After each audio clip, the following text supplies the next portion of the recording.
What are you about to do now? No, his name CT is Kang versus CTisDope. I'm sorry. Go ahead. Why you didn't change yours? I didn't do it. I'm sorry. I got. Go ahead and put your moniker up there that you just so adamant about sharing right now. Go ahead and represent Captain Keloid.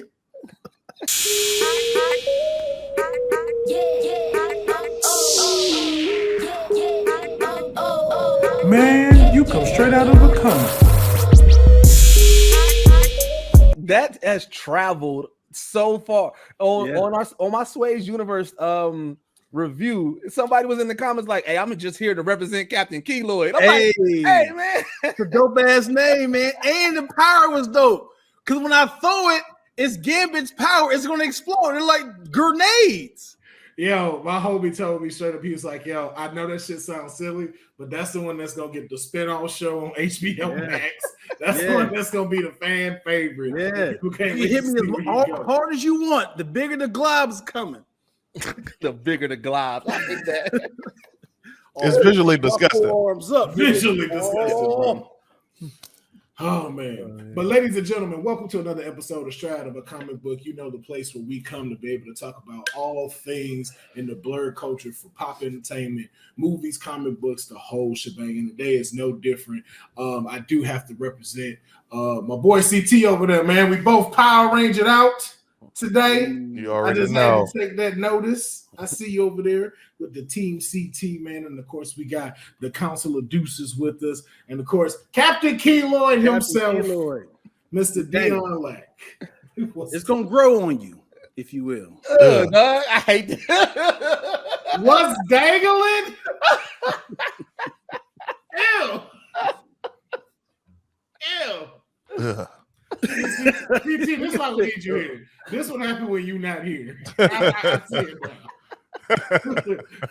We let Dion run around a little bit and look what did happen. He's got a real water bottle this time, though. Like, you know, a lot of episodes he had that. He brought. Oh, okay. Look. Okay, great. Oh, alkaline too. Okay. Yeah.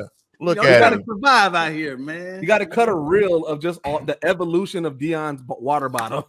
Man. From the Simply Lemonade to the real water bottle, man. But man. Got my tax returns. We good. Hey, I see you. Alkaline water. You living, baby. You living. But yes, we got a lot to talk about today. Of course, we are jumping into Ant-Man and the Wasp: Quantumania. Letting you know now, this is a spoiler-filled episode. In case you heard that wrong, spoiler-filled, meaning we're going to be talking about this movie. So if you would like to go to the other video, find out what Captain Keloid is all about, along with Black Bloom, Brainwave, and Masterworks. But from this point on, spoilers is coming out. Yeah. And so with that said, though, before we jump into Ant-Man, I want to hit y'all with the hot topic because I want to get y'all opinion on this. Kevin Feige has announced that they are slowing down on the DC Plus shows. They said, man, Marvel. I'm sorry, Marvel. Let me do that again. Kevin Feige has mentioned that Marvel is going to be slowing down their TV series on Disney Plus. They said that they was just doling it out like blue magic, and so now they want to be able to, ease it back a little bit. We'll still be getting so far it's been confirmed is Secret Invasion and Loki season 2.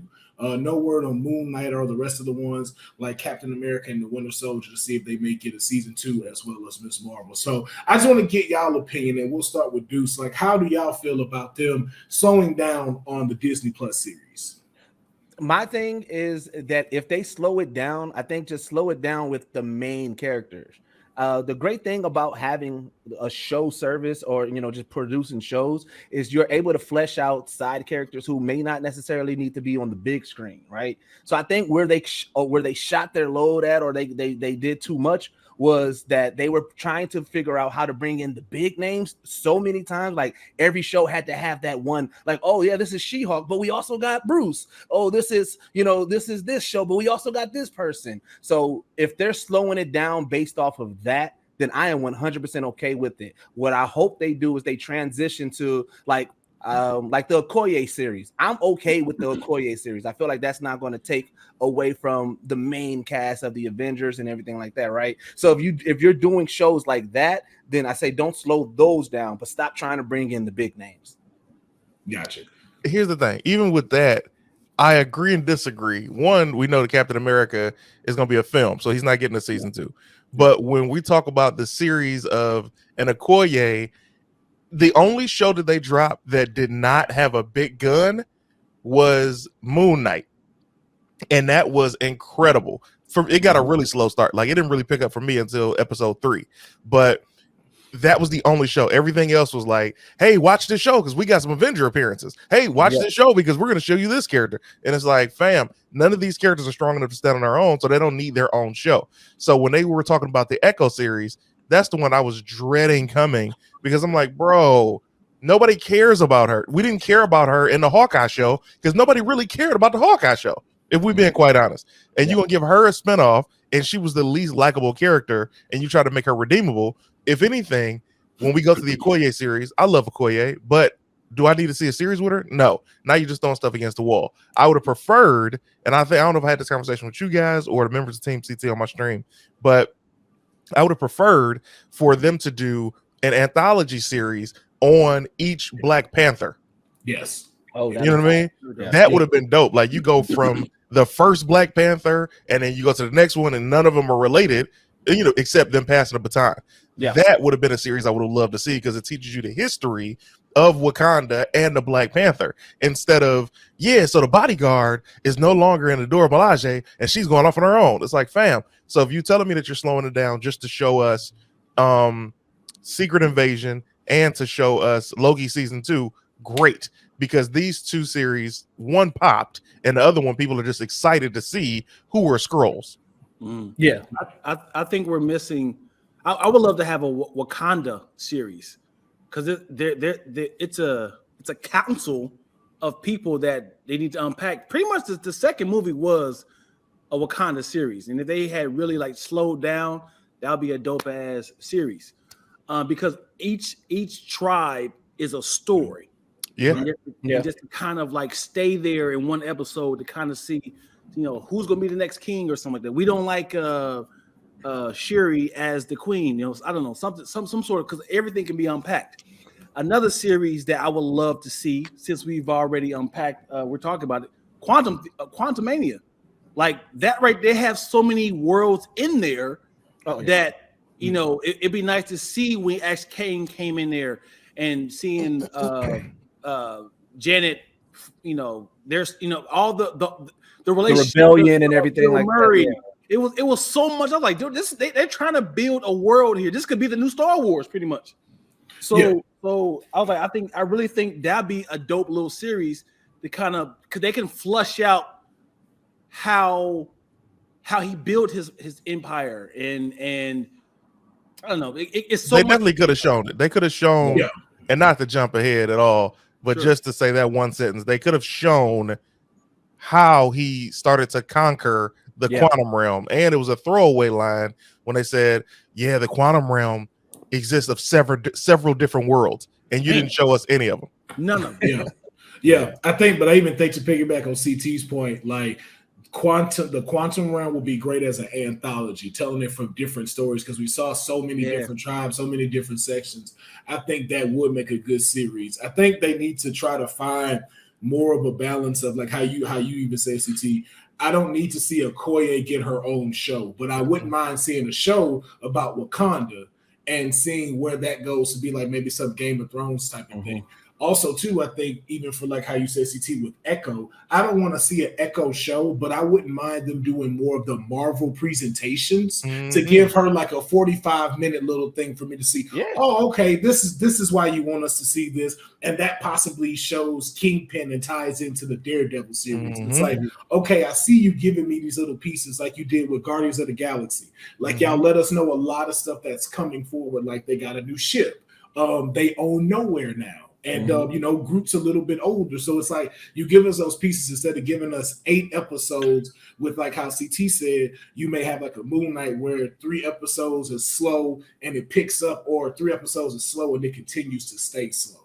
So you find that balance. What would be smart is if they can, and I don't know how they accomplish this, but if they create a series where it is that one-off, where now not only just like doing like the Wakanda anthology series, but like if they had a series on Disney Plus where it's like, okay, we got this character that we like, obviously they want us to be interested in Echo. So instead of us giving us a full Echo series within whatever series this is, you can give us an Echo episode that really goes into everything about her and everything, kind of like a one-issue comic, right? So it's like this episode or whatever this series is a one-issue, one episode thing. We're going to get you into this character, but then the next episode may be somebody else in the Guardians of the Galaxy. Like, it doesn't have to go chronologically in order, but it's what's wild? Platform for that.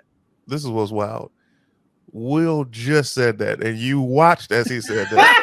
Well, he said that specifically about. Yeah. He said that specifically about Echo and Wakanda. I feel like Deuces be listening, like he be fucking just nodding his head to speak. He's like, okay, and then we go, okay, good. I like that, Will. You know what I would love to see is they really just did a special. Like Wolf by Wolf. I feel like it's a little bit different. All I was like was Dion to say, you know what, Deuce, that's a good idea. That's a good idea, Deuces. Man, that's crazy. You are a council with Deuces. The one in the top left corner is how you was listening to Will.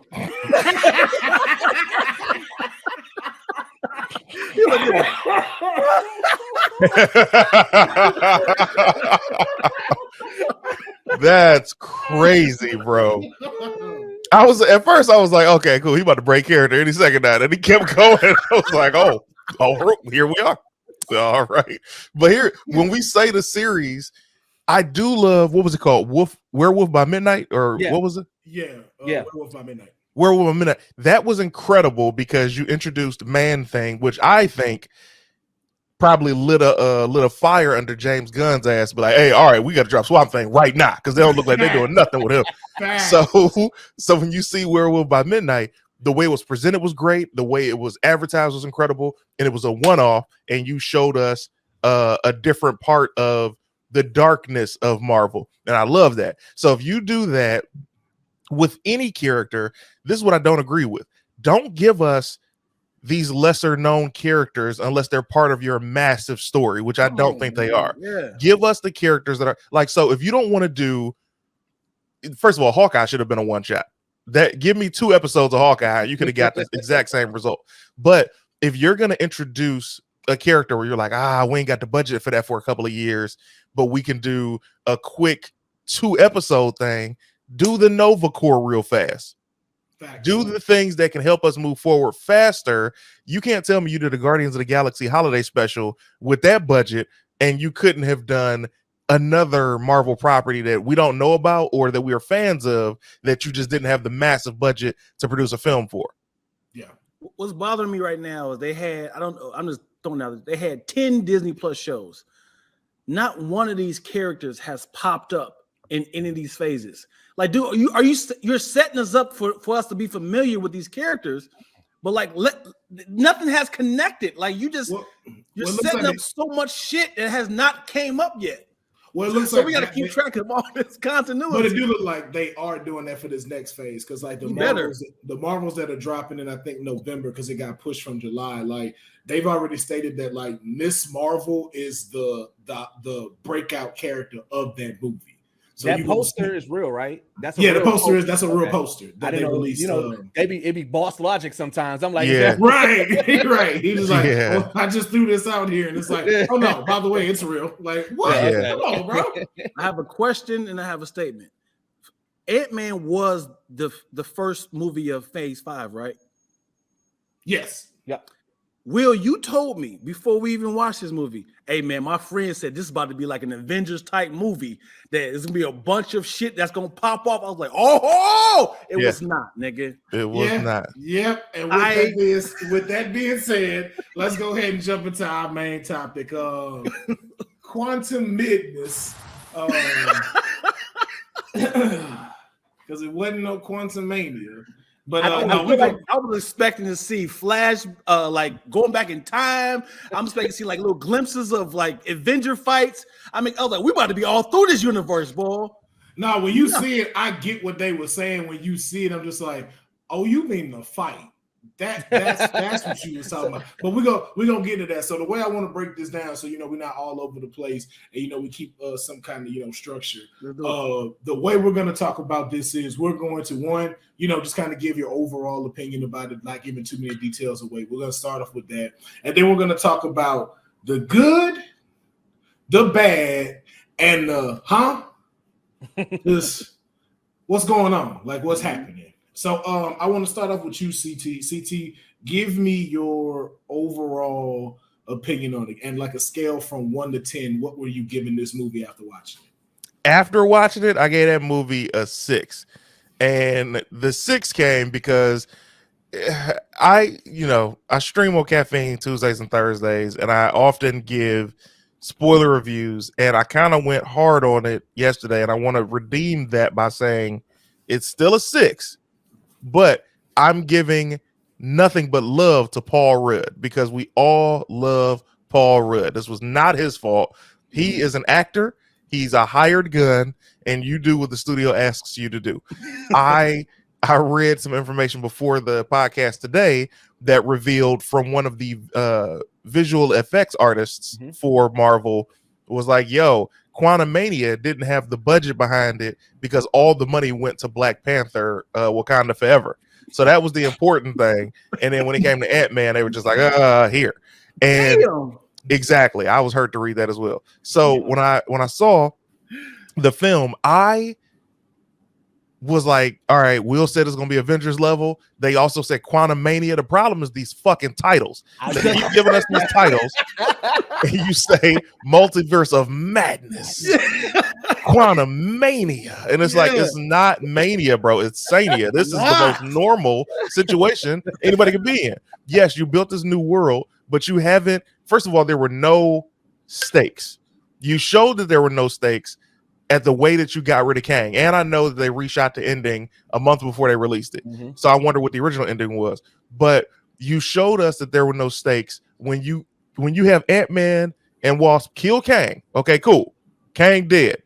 Then the next mid-credit scene, you show a council of Kangs, which shows that what happens to this Kang is of no consequence. So this entire movie was pointless because you're in the quantum realm. We don't know if he was down there how long, because when he was down there in between Infinity War and Endgame, he said I was down there for 5 minutes. So it was 5 years for y'all. So if you're down in the quantum realm and we're down here with you, how long were you down there by the time you came back to the surface? How much time has passed? You haven't really interacted with anybody except for the Baskin Robbins dude, at the shop with the coffee and everything, and the people walking down the street in Larchmont. So that aspect. Then the daughter just magically has the suit, and I got a suit, by the way. And it's like, this is too convenient, bro. Also, the way they just got sucked in. So you're telling me that y'all keep y'all suits on no matter what, because y'all at the crib chilling, and y'all get sucked into the quantum realm, and y'all 3 got y'all suits on. Okay, if all 3 of y'all got y'all suits on, then the whole family got sucked in, and Michael Douglas just magically keeps his earpiece in to talk to his aunt. And then Michelle Pfeiffer, I found it very hard to believe that Michelle Pfeiffer was back in the regular realm for she was there for over 5 years, because you got to remember, Scott got sucked into the quantum realm and he was gone for 5 minutes. Everybody else was alive and well in the regular realm. So she blipped. All 3 of them blipped. The Michelle Pfeiffer, you're right. They disappeared. Thank you. Okay. So by the time she came back after Ant-Man brought it back. Okay, now I'll give them a pass, because what I was gonna say was there's no way you've been up there that whole time and didn't tell them about the quantum realm. But now that I realize it hadn't been that much time, I'll give her the pass on that. But go back to my point about the worlds. You say there are several worlds, but you only show us one. Even if you made it seem like Ant-Man and his daughter were on a different world, you didn't explain the name of this particular world. Put that in the caption like they do when you're at the Guardians of the Galaxy. We're at nowhere. We're at this place. We're there. None of that happened. And then when I see what's his name? MODOK. I keep wanting to call him Crag because we watch Turtles.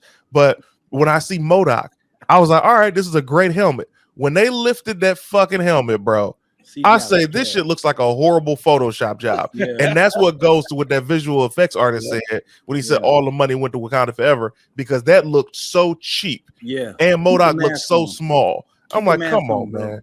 Keep the mask on. Also, they messed up his chin. I'm like, where the chin at? They covered his chin on this, and I'm like, yeah, that don't make it no better. The MODOK on Avengers looked better in the MODOK on Avengers. I'm talking about the video game. The MODOK on the Avengers video game was incredible compared to this MODOK. And then for him to keep calling him Darren, they turned his character into another comedy trope, just like Iron Man 3 and Mandarin. The claymation looked better, but oh my god. Dion, I want to get your opinion. Rated 1 out of 10. What did you give it after seeing it? I feel like being the movie of Phase 5, it did not push nothing forward. We don't need it at all, right? Only thing that it pretty much helped was the daughter. Like if that movie got removed from the Phase 5, everything is going to still move forward. Of course, they introduced Kang, but we saw it in Loki. I guarantee if the next movie came out, nothing connected to this movie. So you would think, okay, we have 31 movies in, dude. We need appearances. We need to kind of feel like we got rewarded for watching this movie. Like somebody getting, dude, Ant-Man beat Kang, nigga. Yeah. That's my issue. He's supposed to be the man. Yeah. Of course, he didn't have his suit. Ant-Man didn't have his suit, but hand to hand, fist. Hold on. So I do have to make that clear. Kang can't fight.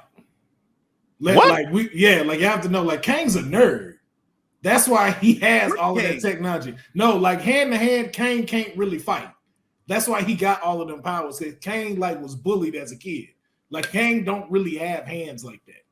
That's why he started to learn all the stuff and take the technology he had, which makes it more understandable why, if you notice, hand to hand, he was fighting him. Power to power, Kang was kicking his ass. However, Scott Lang, he ain't a fighter either. He ain't got no hands. Hey, Scott was in prison. Don't do that. Don't take away his prison sentence. I'm just saying, from strength alone, Jonathan Majors should have been able to beat from strength alone. This nigga out. And Watts trained him. Up real good. Bro, Kang in this version of Kang that fought Ant-Man had hands, because that fight looked like he's about to kill Ant-Man. And we were prepared for that. And Wasp came in with the 1-on-1 and the 2-on-1 advantage, and they knocked him to the thing, and he was gone. Dude, why was Kang still there? He had the little ball. Leave, nigga. You was here too long. Leave. Get out of here. He was trying to take too much with him.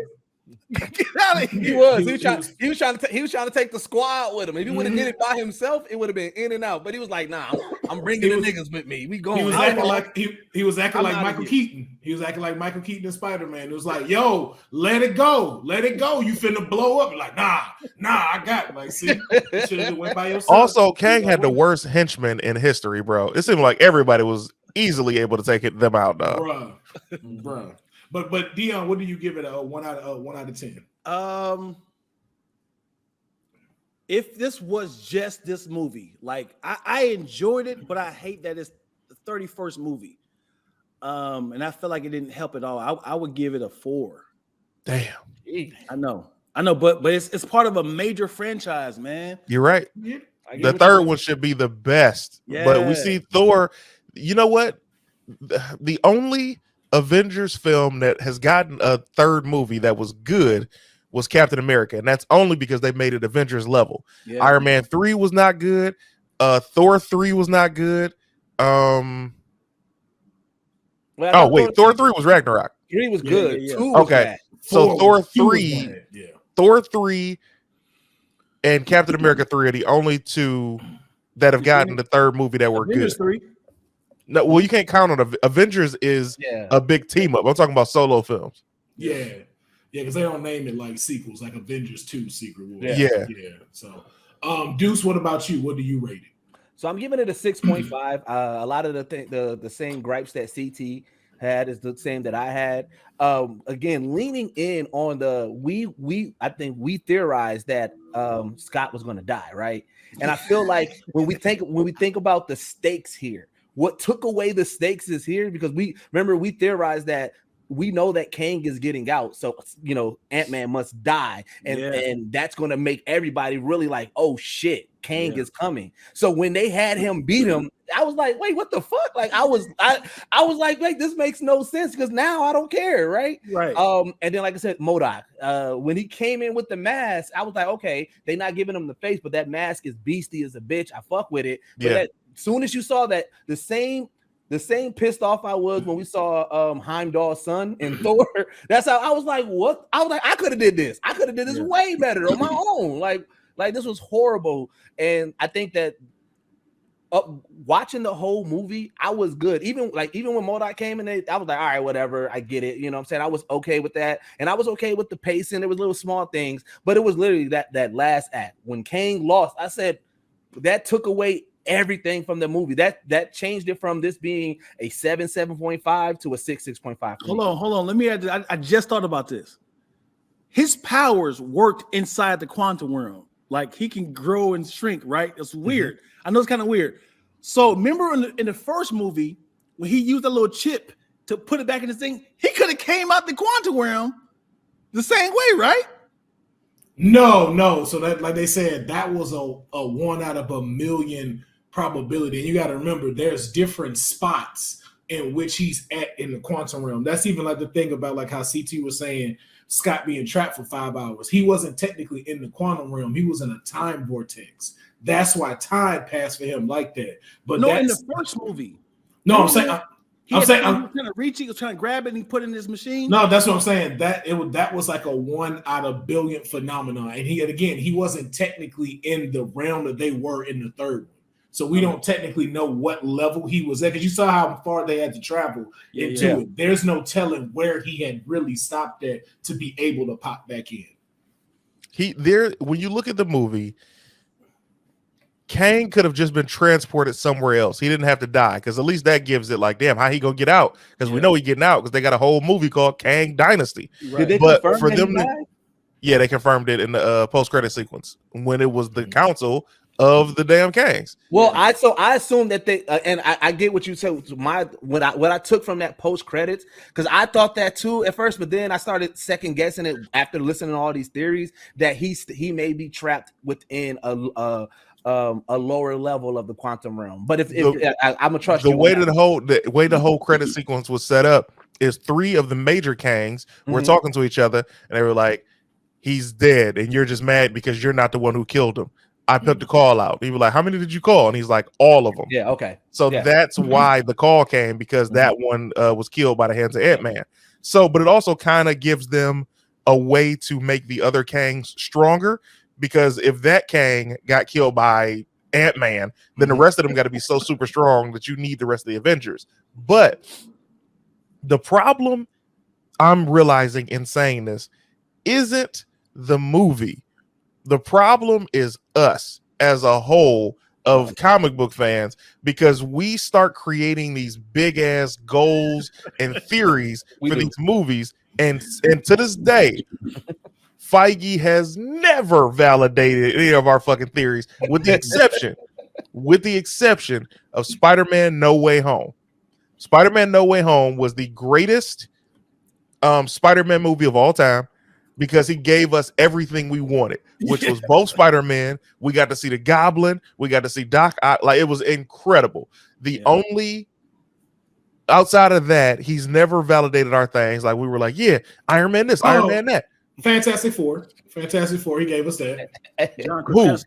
Well, which one are you talking about? Because remember, we thought that we're going into a multiverse of madness. We had all these theories of the Illuminati, who's going to stay, how this is going to go, and then when they showed us it, we was like, "Oh shit, he's confirmed." And then immediately after, Feige was like, "Yeah, no, that was just for the movie. We didn't confirm." No, but he gave it to us though. Yeah, he gave us that. Yeah, but he gave it to us. So he gave us that cameo. He gave us Professor X. He gave us Monica Rambeau as Captain Marvel.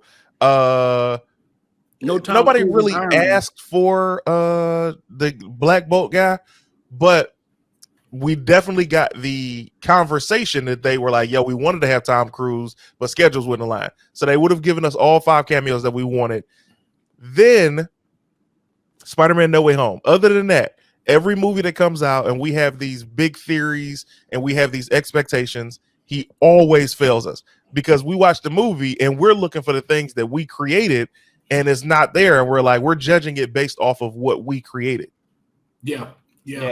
That's why I even had to say for myself, I had to go see it twice. And then once I told that. No, I would see it twice. I would see it twice because I was like, I got to take it out of my head of what was told to us. And I was like, I definitely, they had me too overhyped. But then when I went and saw it, I was like, I'm going to disagree with all of y'all. This movie was fly as fuck. I'm giving this shit still a 7.5. Explain. 8. So there's so much, they put way too much that we miss in this because of what we were expecting. And what I'm seeing that they set up is still there. So it's not even the fact of them theorizing it, it's even what they're talking about. So I like of seeing this Kang being killed because it still fulfills the story of what Loki 2 was doing. Because don't forget, they said a conqueror is the one that made that one timeline. That is still the thing that's supposed to be happening. And you just killed the one that was supposed to do that. And I know because y'all didn't see it a second time, but when Scott went back at the end, that timeline changed. Yeah, no, I saw that. All of that stuff was different. So we don't know what the ramifications are from what happened in there. And go ahead. Well, I was going to say, because it's the small things. I mean, I do like how they played around with the themes, right? Like, CT brought it up, like the interaction that he had with, the Baskin Robbins on the ice cream, the coffee shop where they charged him instead of he knew who he was. That was different. He's looking, but like, I think when they play around with the themes, they do subtle things. Like he had that horrible cake and that cake tasted nasty, which is kind of more like, okay, shit ain't good. Like whatever happened, we don't know like I said, what's going to transpire. So like, I do see what you're saying with that. Like they did play around with those themes. They did bring it into it. And the timeline is obviously different. I think, I don't know. I mean, I see the stuff that they set up. I just like it. They could have, what Dion was saying is that this could have been set up in a different way. Like they took away all the stakes of this movie. If they moved this movie, here's the thing: it's Ant-Man. Do you really need it so big? Because think about it. Think about his last 2 movies. Those aren't big stakes. What was his first one? He was stealing from a company owner. True. That they discovered into a quantum realm. Now there's a whole universe. The second one, he fought a transparent ghost. Like the level of what Ant-Man fights is on a higher plane. Now, this dude is in an entirely different universe and fought one of the big bads and stuff like that. Of course, he couldn't beat him by himself. You needed an entire fucking whole army and stuff and the ant stuff. But like how CT said, a lot of this stuff was set up a little too inconveniently. And some of the stuff that they have used in there, like nanotech is being used a little too much. Because I'm like, I don't need Ant-Man to have a nanosuit. I don't need that shit. Like that was not very, very convenient. Like, think about it. If you zoom in on anything, any item in your face right now, like how that go inside your computer, like millions of miles of inside of your computer, and all of a sudden that's where Scott is at, and the Van Dykes are somewhere totally different. How do they find each other? It's billions of miles away from each other. There's no map around here. So when it's like we got to find, where my daughter's at. And I was like, there's no way you're gonna find these people. Hey, but go ahead. I was gonna say, I will say this one thing that made me understand this even more, and people gonna hate this. That's the same stuff Star Wars do all the time. That is true. And y'all just love that and get away with it. Like, oh my God, it's so masterpieceful. Yeah. I know that ain't a word, but so I'm like, if they could get away with it, I'm like, hey, you know what? Yeah, I will believe that Ant-Man never get away. How did they get back to the world? They called the signal. Remember the signal that sent them in? That's what they did to get them out. So it was totally intact. It got sucked in, and is laid there perfectly. That was my thing. Where the table come back? How y'all get the table back so quick? Hey, the How table did back. get there? The table was Everything got passed off. man. But Pete, to answer your question, when Scott and his daughter were lost and they were millions of miles away, what ended up happening was they got captured by the people. When they got captured, and Hope and her dad and her mom were also somewhere else, her mom was able to hop a ride and then get to a central location. They stole a ship, and then they found where Ant-Man and his daughter had been taken, which was by Kang. So they kind of now had a wayward point to find them. I understood that. I didn't like how clunky it was, and you really had to pay attention for that. But another thing, when we look at the Ant-Man movies, yes, he's fighting.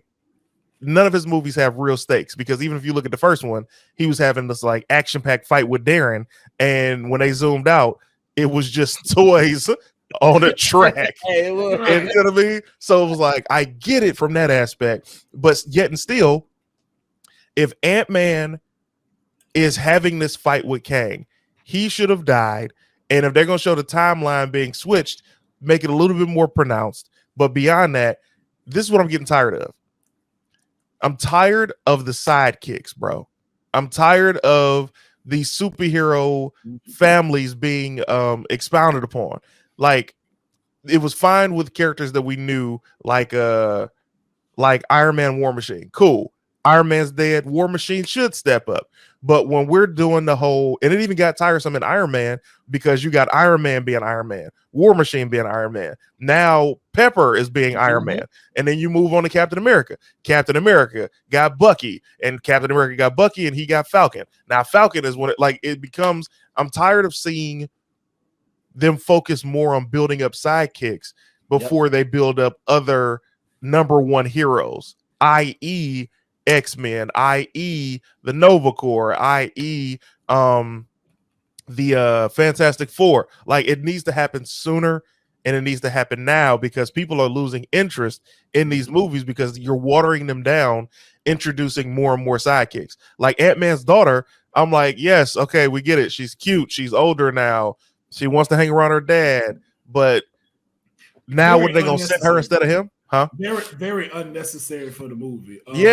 One of the bad parts I will say about the movie was, like, no disrespect fully to the actress, but I gotta say it, like, she did not fit into this movie. She didn't feel like a Lang. Like, it was just like, yo, like, and then to your point, like how you said, CT, this made us understand, like, all of them don't need to inherit the legacy. No, like, she didn't need to be there. Like, I didn't mind the aspect of her being like a fighter for, you know, like how what she got arrested for. That would have been cool, especially with everything she's been through with the blip, all this stuff. I'm like, yo, that would have been great, because you make us see a different aspect of what's going on in the world and how she's choosing to be a hero. But you telling me she got a whole suit and you didn't even use her name. Like, she doesn't even have a name in here and stuff. Like, for us to see that, and the fact that now she knows how to grow big too. She can do small stuff. First time. Yeah, it's like it just like kind of took away from Ant-Man stuff. And it's just like, oh yeah, like, you know, well, she's still sleepy and that's why she's passing out and stuff like that because of growing so big. But it's like, who taught her that? Who taught her that? And what can you do now differently? The thing I do love about War Machine is War Machine has a different suit than Tony. He got everything bigger because he's military. You look at Falcon, he's different than Captain America because he can fly, and now that he's Captain America, he's still held onto his wings. But he got the metal arm either, right? Huh? No, he doesn't have the super soldier serum, so he can't heal fast. He's a regular man. Now with even with Wasp, she can grow. I mean, she can go smaller, but she can also fly. She's never gotten big. I like that they stay true to that. And so she got phasers. And she got the phasers. What can the daughter do besides everything that Scott can do? Well, they haven't given her anything separate. Huh? Kill him off.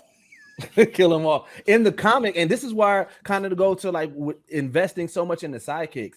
I feel like for the sidekicks, they're skipping all the character development from the main characters, because in the comics she does have that ability, but it takes a while for her to learn it, you know, and they just jump past it. And now the big thing that I'm kind of fearful of is that I have no interest in the Young Avengers. Right. Like, I was excited at first at the thought of it, but all the characters that they introduced me to, these sidekicks, I'm just like, I don't want to see this Avengers team. I really don't. I think, yeah, you're right. And I think where it really dropped the ball is going back to Captain America and the Winter Soldier, because once they showed Patriot, I was like, yeah, he can't carry this.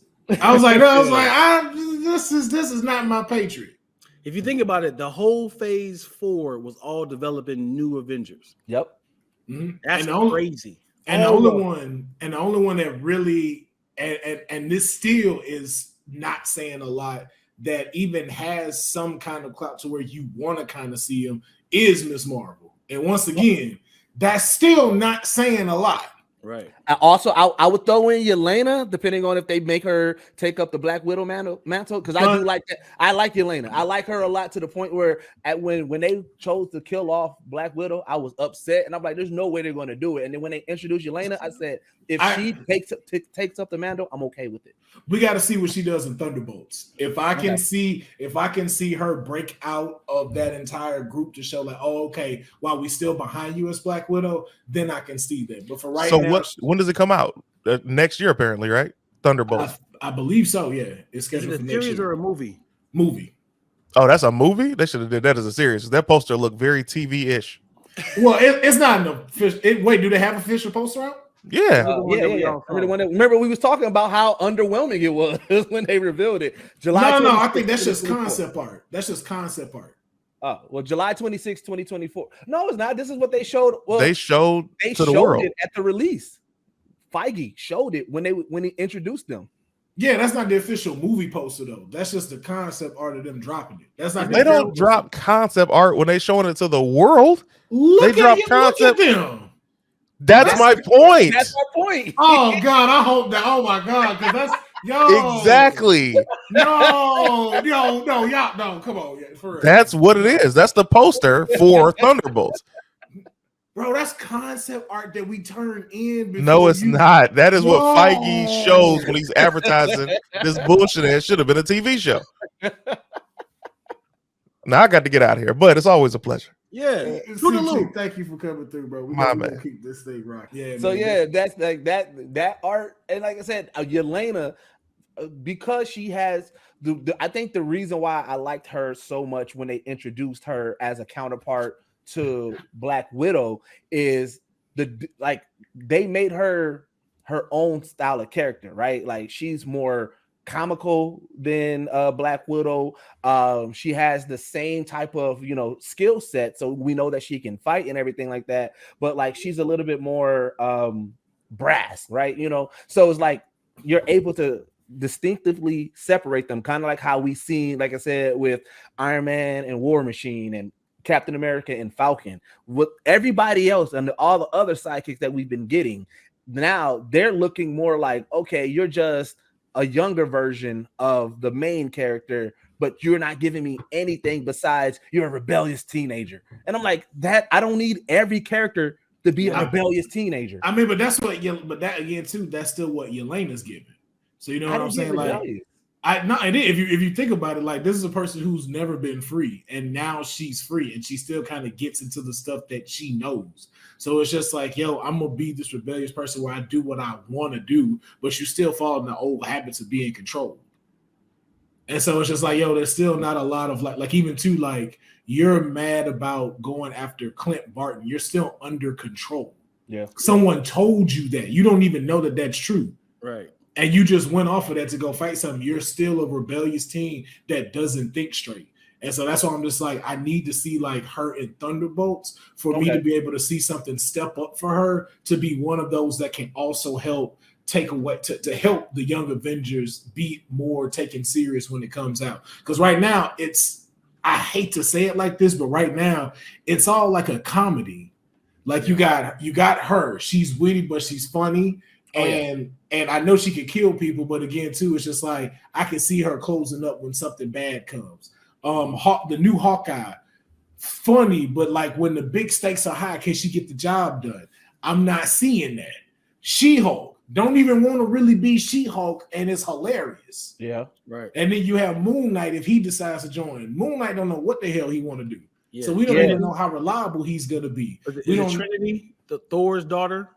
Yeah, Trinity, or Love and stuff like that. I think that's what she's called. Like we don't she know. She has no personality right now. They didn't give us nothing for Love. And we don't know if she's good or evil. We just know she's rolling with Thor. That's it. Yeah. So we don't really have and then we don't know anything about Patriot.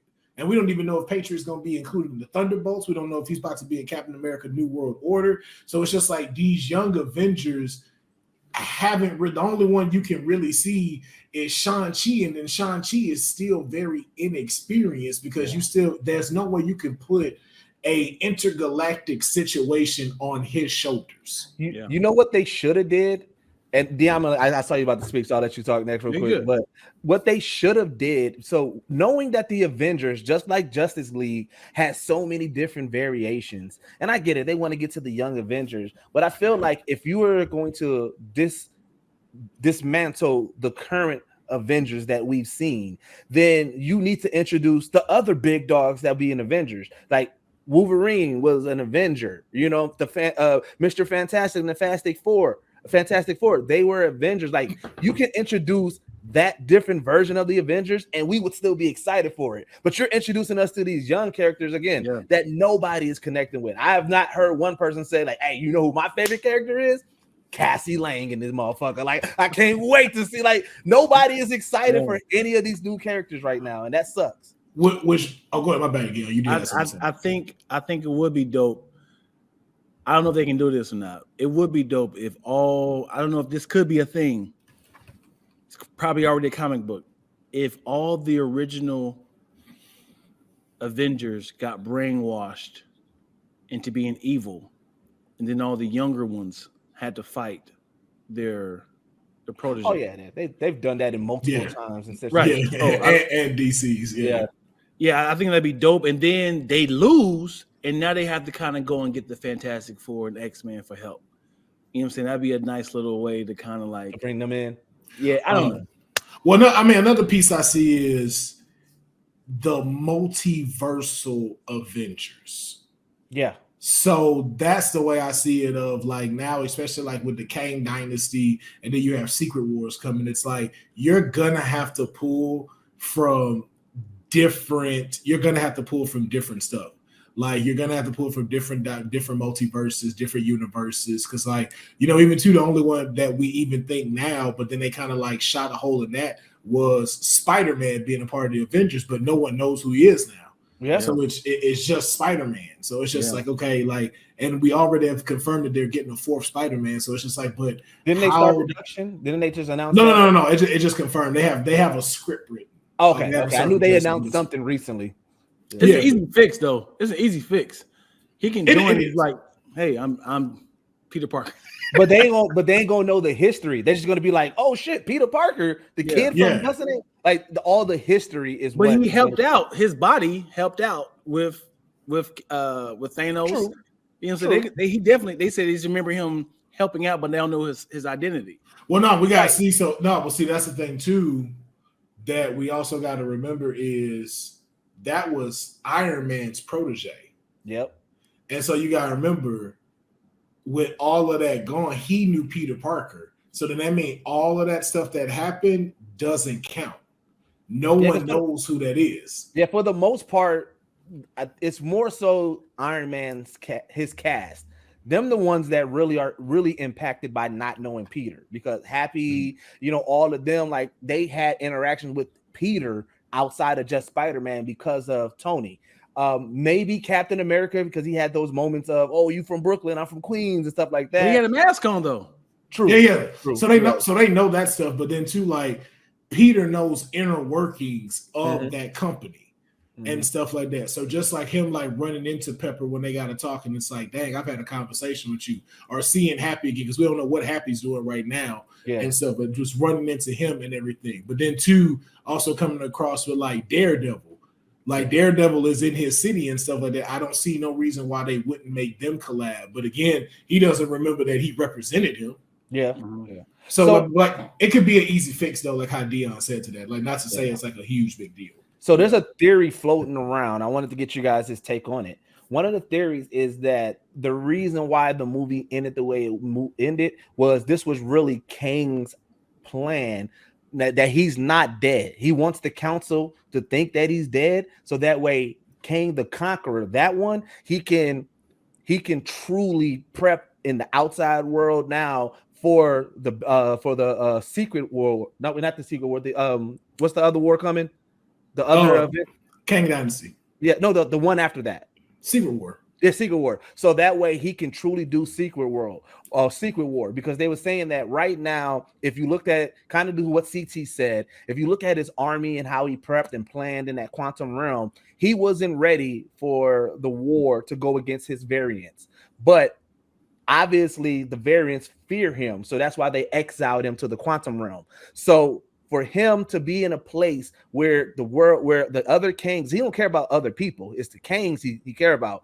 If the other Kangs think he is dead and he's truly trying to still take over and be the conqueror, they're saying that moment, yes, he got sucked into with the core, but that he's not really dead. He's really going to come out more stronger. He's sucked into another realm. He's going to come out more stronger with the powers where he doesn't need to use the chair to travel across dimensions now, where he can do it on his own. And that's going to be the real conqueror prepping for that secret. Oh, so what you saying is that may be Kang, that may turn him into Kang Prime.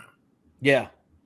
Okay, because like the way I even saw it too was like, that's why I was saying like there's a lot of stuff that was put in there that it's like it doesn't have to be us like going like, oh, that's how this should happen. It's like, no, based off of what you even put in the movie, that's why this can make sense, because even like his orb is basically a map.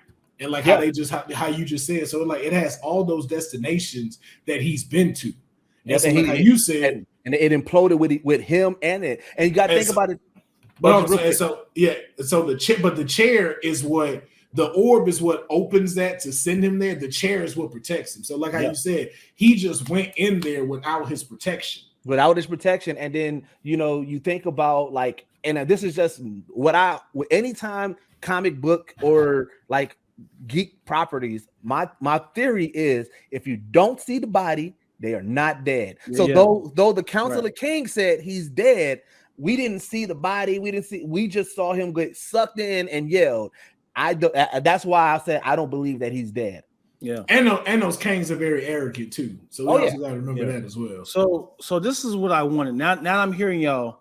This would be dope. This would be a nice little third act for Ant-Man Quantumania.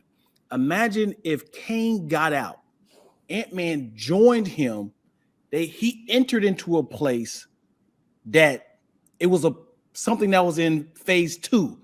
Like you see him fighting, you see somebody in the background, like you see Captain America, like a different angle of a Captain America. He pulled him back into Quantumania. They keep coming in different parts of like the future, past. They're fighting. Oh, like how Doctor Strange and them was falling through the different verses and stuff.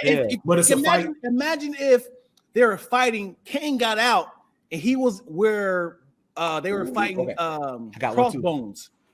He was fighting Crossbones when they blew up. And you see him fighting in the background. He suck them back into the quantum, and they come back. You see Red Skull. You fighting them out, and they keep fighting them like that. You see Thanos. You be like, oh shit, they're going all over the place. Yeah. They're fighting to go in and out of the quantum, and that'll be a nice treat for everybody. Like, yo, they really fighting in and out of the future timeline. But here's the thing: do you want to see Ant-Man do that? I mean, that's what I'm saying. Like what you said was very dope. Yeah, I would not want to see Ant-Man do that. Right, because he ain't got it. So so I'm gonna expand on the theory that I just told you guys. So Kang, the Council of Kang, obviously the one thing that they trust in and believe in is that more Kangs is needed in order to win. Like no matter what, like we only fight against each other, right? So this Kang the Conqueror, we saw this faceless army, right, of all of these robots that anybody truly like can beat. But in this movie, we also saw this random world where, though it was only visions, you multiplied and saw multiple multipliers of yourself. What if Kang the Conqueror is in there, and instead of building a faceless army, he builds more of himself, like the different variants of himself again, but they're all based off of that one. So it's not really that different. And so now when the Secret Wars come, his trump card is, I have another set of Kangs that I just duplicated in this world that I can only control. They're not going to listen to y'all. They're going to listen to me. And this is my army now, because you sent me in this world and I've been stuck in here all this time building, and I created all these other Kangs to help.